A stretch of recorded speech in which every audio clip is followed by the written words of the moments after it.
Welcome back. आप देख रहे हैं एटी मनी बनू अपना फाइनेंस मिनिस्टर। मैं हूं आपके साथ कविता थपलियाल और शो का वो हिस्सा जहां पर हम एक बार फिर से जोड़ेंगे दर्शकों को और साथ ही अभी आपको बताएंगे वो नंबर जहां पर आपको अपने सवाल हम तक पहुंचाने हैं। एक व्हाट्सएप नंबर है जहां पर हमें आपके सवालों का इंतजार रहता है। आपका सवाल investment, insurance, credit card, loan, crypto currency, किसी भी मुद्दे से जुड़ा हुआ हो 9619873567 ये वो नंबर है जहां पर आप अपने सवाल हम तक पहुंचा सकते हैं। लेकिन चलिए शो को आगे बढ़ाते हैं और हमारे मेहमान हमारे साथ जुड़ गए हैं जो अब लोगों की फाइनेंशियल प्लानिंग करवाएंगे। Gautam Kalia, senior VP and head super investor, Vishwajeet Parashar, EVP Bajaj capital. आप दोनों का स्वागत है हमारी इस बेहद खास पेशकश में और बेहद खास चर्चा भी, क्योंकि अब सैलरी बढ़ने का दिन आ गया है। सैलरी बढ़ने के दिन नज़दीक आ गए हैं। सबके अप्रेजल इंटरव्यूज़ हो चुके हैं और बस अब लोगों को इंतज़ार है अपने इंक्रीमेंट का। और अब की बार तो कई रिपोर्ट्स भी बताई जा रही हैं जहां पर लोगों की अच्छी खासी इंक्रीमेंट होने की गुंजाइश और संभावना भी सामने आ रही है। और इसी के साथ साथ लोगों ने लंबी लिस्ट भी तैयार कर रखी है जो इन बढ़े हुए पैसों के ज़रिए वो इस लिस्ट को पूरा करेंगे। भले ही वो खर्च की लिस्ट है या अपने कर्ज को कम करने की लिस्ट है। कुछ जागरूक अगर दर्शक हुए हमारे तो शायद निवेश को भी बढ़ाने की एक लिस्ट बना कर रखेंगे। लेकिन चलिए, बहुत ज़रूरी है कि आपके हाथ में जो अब ज़्यादा पैसे आने वाले हैं और उसके बाद जो लगातार आपके हाथ में हर महीने बड़ी हुई सैलरी आएगी, बड़े हुए पैसे आएंगे, उसका समझदारी से आप इस्तेमाल करें। क्योंकि हमने एक लंबा दौर देखा है जहां पर कुछ हो सकता है लोग फाइनेंशियल क्राइसिस में रहे हों और ये अब एक ऐसा मौका उनके हाथ में है जिसका उनको बेसब्री से इंतज़ार होगा। तो ऐसे में गौतम मुझे बताएं, जिन लोगों को इंतज़ार है इस तरह के इंक्रीमेंट का और उम्मीद भी है कि अच्छे खासे हमारे पैसे अब बढ़ेंगे, उन्हें इमीडिएटली क्या करना चाहिए? 2 साल हमने देखा महामारी की वजह से आर्थिक अनिश्चितता थी माहौल में, जॉब्स को लेकर भी अनसर्टिनिटी थी, लेकिन अब चीज़ें बदल रही हैं, सुधर रही हैं और अच्छे के लिए सुधर रही हैं, है ना गौतम? तो अब बढ़ी हुई सैलरी जो हाथ में आएगी उसको लेकर क्या करना चाहिए? पहला स्टेप आपका इन लोगों के लिए जो मैंने बताए, क्या होना चाहिए उनके लिए? काफ़ी लोगों को जानता हूँ जो सैलरी हाइक आने के पहले ही खर्च देते हैं, ये उम्मीद में कि पैसे और बढ़ने वाले हैं।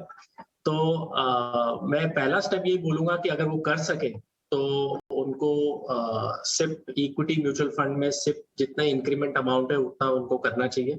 ये पहला स्टेप मैं सजेस्ट करूँगा।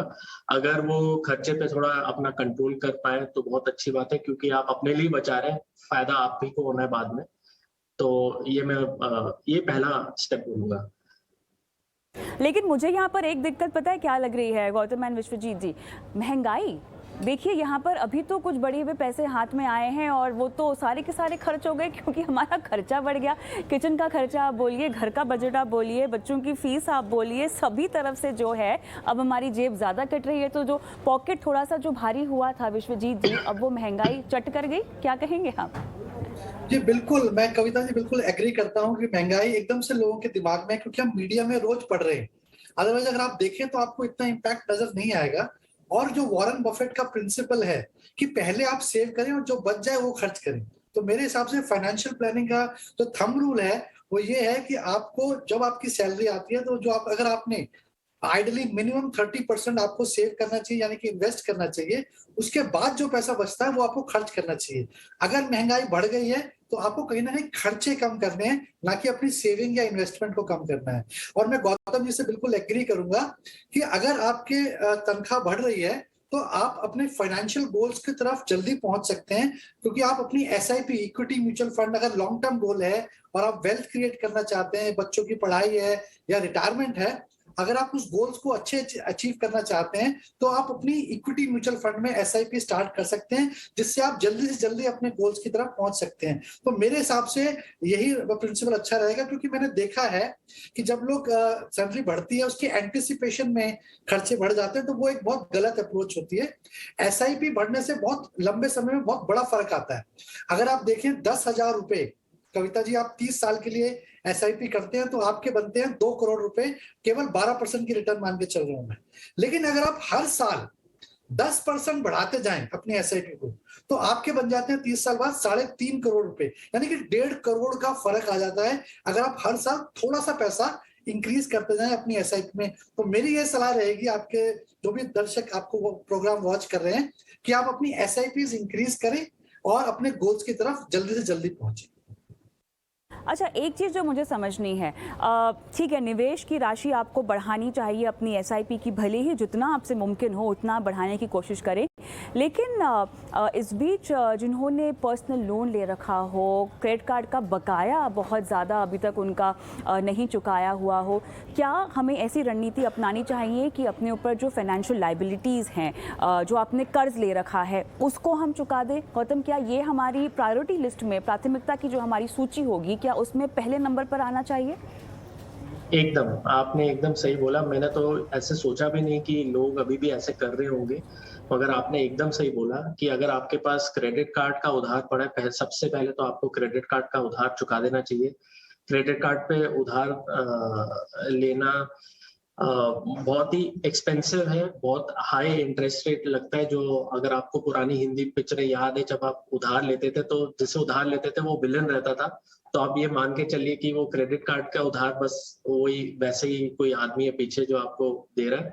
तो सबसे पहले तो वो आप बंद करिए। दूसरा, अगर पर्सनल लोन को कम कर सकते हैं तो करिए। रेट पर्सनल लोन के आजकल कम है, मगर फिर भी पर्सनल लोन में रेट ज्यादा ही होता है। तो अगर आप वो कम कर सकते हैं तो उसमें भी आप कम कर दीजिए। ये मैं मानता हूं कि ये दोनों पहले आप कम करिए, फिर उसके बाद अगर कुछ बचता है तो आप खर्च सकते हैं, या अगर म्यूचुअल फंड में सिप बढ़ा सकते हैं तो आप करिए।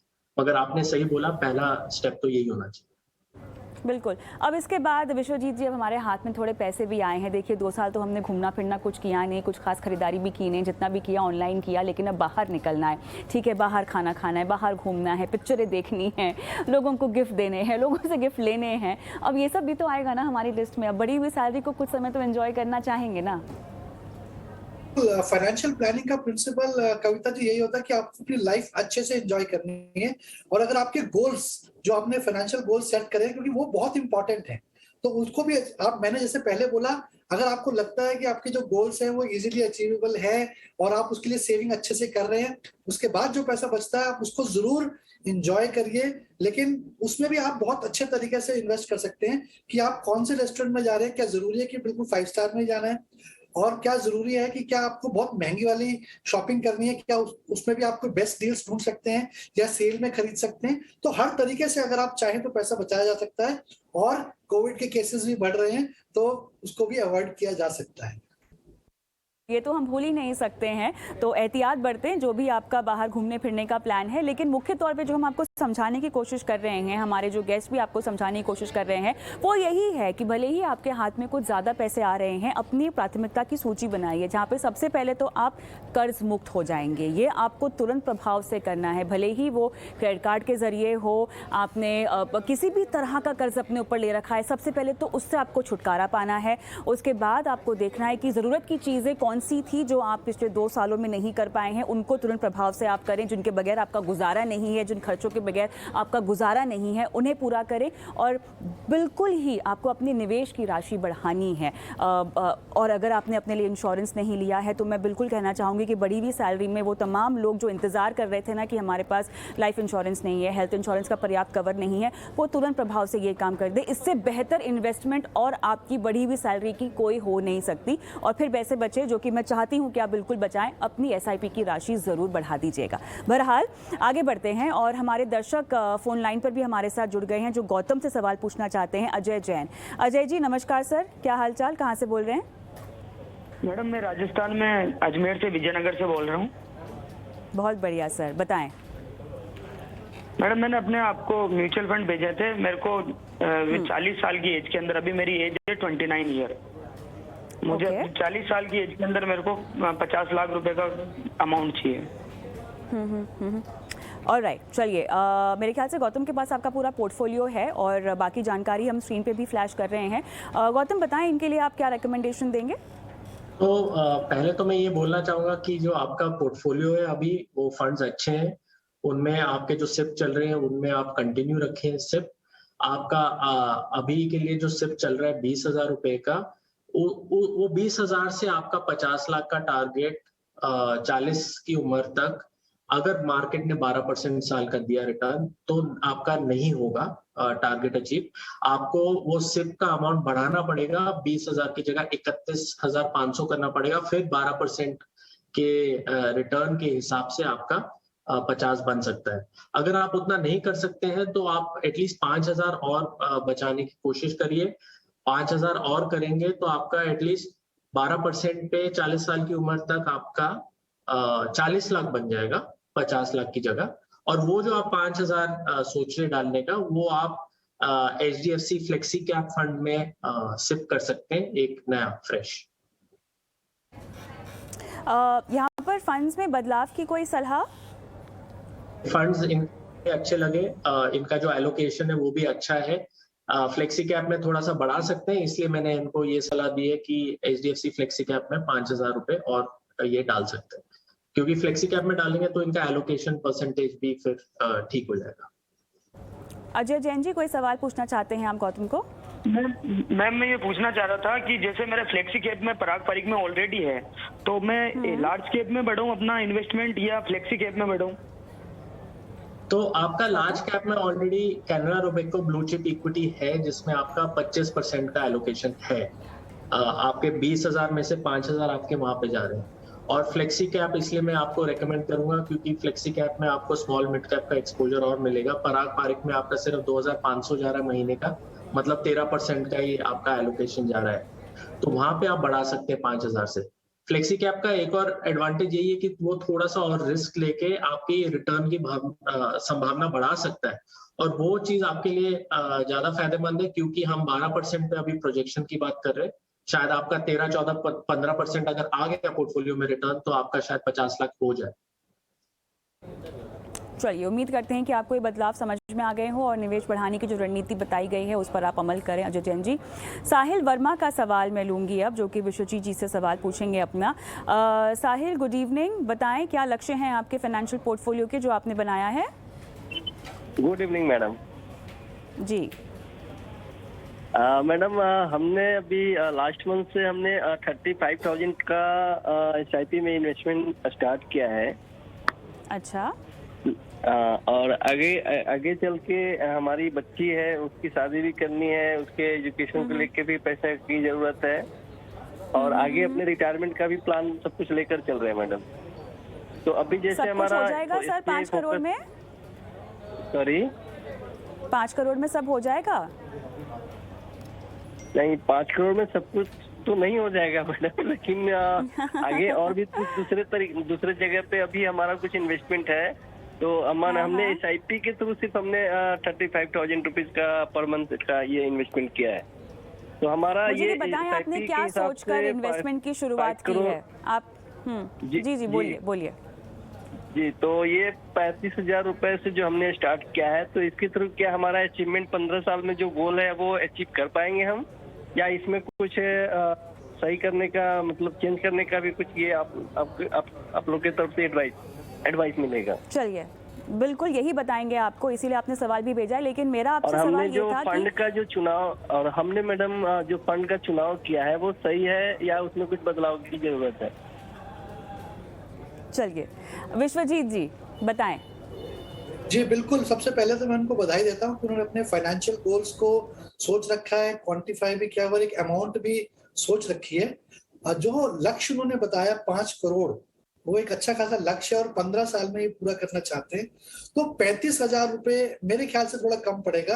अगर हम 12% की रिटर्न भी लेके चले तो कम से कम 1 लाख रुपए की सिप आपको स्टार्ट करनी पड़ेगी, तभी जाके आप अपने लक्ष्य के करीब पहुंच सकते हैं।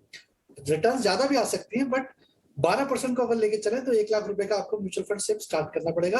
35,000 उसका पार्ट ही होगा। जहां तक कि आपने अपने फंड के चुनाव की बात करी है, तो मेरे ख्याल से थोड़ा सा डाइवर्सिफिकेशन इसमें और बढ़ाया जा सकता है, और अक्रॉस कैटेगरीज हम इसको निवेश कर सकते हैं। जैसे कि large and mid cap category missing है, तो HDFC large and mid cap fund में निवेश किया जा सकता है। फ्लेक्सी कैप फंड का भी स्कोप है यहाँ पे, पराग पारिक फ्लेक्सी कैप फंड में निवेश कर सकते हैं, और वो भी एक अच्छा सुझाव है क्योंकि उन्होंने ऑलरेडी किया हुआ है शायद। और mid cap fund category missing है इसमें, तो PGIM मिड कैप फंड में भी निवेश कर सकते हैं। और एक वैल्यू फंड भी ले सकते हैं जिसमें IDFC स्टर्लिंग वैल्यू फंड में निवेश कर सकते हैं। तो ऐसे करके अपना निवेश बढ़ा भी सकते हैं और डाइवर्सिफाई अक्रॉस AMCs और अक्रॉस सेक्टर्स करेंगे तो एक अच्छा डाइवर्सिफाइड पोर्टफोलियो बन जाएगा और ये अपने लक्ष्य के करीब पहुंच सकते हैं। साहिल वर्मा कुछ पूछना चाहते हैं आप विश्वजीत जी को? PGIM इंडिया का 2 हमारे पास फंड है जिसमें कि हमने इन्वेस्ट करके रखा है, और कोटक इमर्जिंग इक्विटी और कोटक इमर्जिंग इक्विटी में अपना कोई इन्वेस्टमेंट नहीं है सर, जो आपके स्क्रीन पे शो हो रहा है। जी जी, तो आप अभी नए जो PGIM मिड कैप फंड है वो काफी अच्छा फंड है, आप उसमें बने रह सकते हैं। और PGIM फ्लेक्सी कैप फंड भी अच्छा है। इसके अलावा अगर आप फ्लेक्सी कैप में कुछ और ऐड करना चाहें तो पराग पारिक फ्लेक्सी कैप फंड में निवेश कर सकते हैं। तो ये सब छोटे छोटे करने पड़ेंगे, बट मैंने इसलिए सुझाव दिया आपको क्योंकि एक AMCs में ज्यादा निवेश ना हो तो डाइवर्सिफाई करने की सुझाव दिया जा रहा है। चलिए, बाकी तमाम डिटेल्स अगर आप चाहें तो हमारे चैनल के YouTube पे जाइएगा, शो वहाँ पे अपलोड होता है और फंड के नाम और सलाह अगर आपको फिर से सुननी हो तो आप वहाँ पर भी जाकर सुन सकते हैं। बहुत बहुत धन्यवाद साहिल अपना सवाल हम तक पहुँचाने के लिए। लेकिन अभी हम आगे बढ़ेंगे शो में और रुक करेंगे निवेश के गुरु मंत्र की ओर।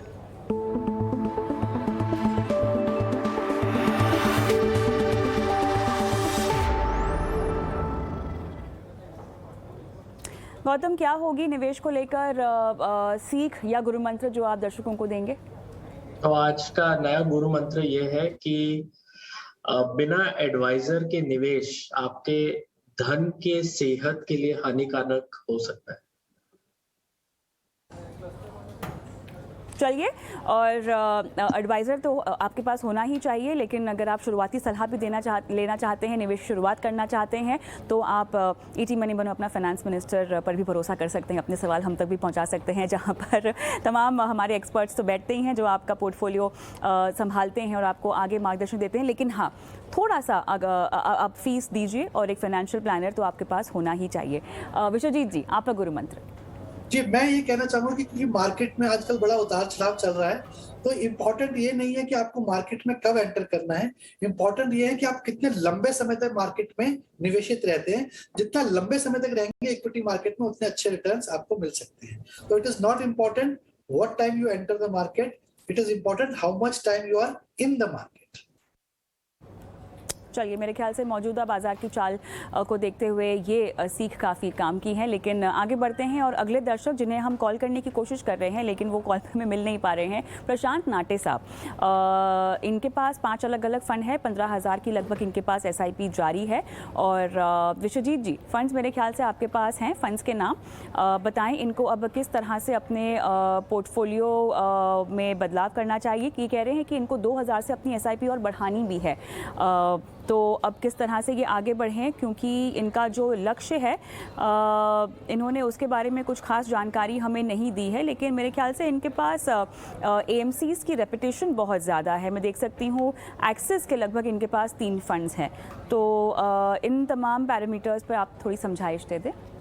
बिल्कुल कविता जी, आपने आंसर दे ही दिया है कि सबसे पहला सुझाव तो यही रहेगा कि किसी भी पर्टिकुलर एक AMC, चाहे वो कितनी भी अच्छी है, एक्सिस एक बहुत अच्छी AMC है मैं कहना चाहूंगा, लेकिन एक इंडिविजुअल AMC के ऊपर अपना ज्यादा फोकस ना करें और उसको डाइवर्सिफाई करें। तो मेरी सुझाव यही रहेगा कि ये भी अपना पोर्टफोलियो थोड़ा डाइवर्सिफाई करें तो ज्यादा अच्छा है। जैसे कि अभी बताया भी जा रहा था कि एक्सिस में भी एक्सिस ग्रोथ अपॉर्चुनिटी फंड काफी अच्छा है। पराग पारिक फ्लेक्सी कैप फंड में निवेश कर सकते हैं जो कि एक अच्छी कैटेगरी है। इसके अलावा Canara Robeco flexi cap fund, तो 2 फ्लेक्सी कैप फंड का मैंने उन्हें चुनाव करने का मौका दिया है, तो उसमें से कोई भी चुनाव कर सकते हैं। जहां तक कि मिड कैप की बात है तो Mirae asset mid cap fund ले सकते हैं या फिर PGIM India mid cap opportunity fund. तो मिड कैप में भी दोनों में से किसी एक स्कीम में ये चुनाव कर सकते हैं।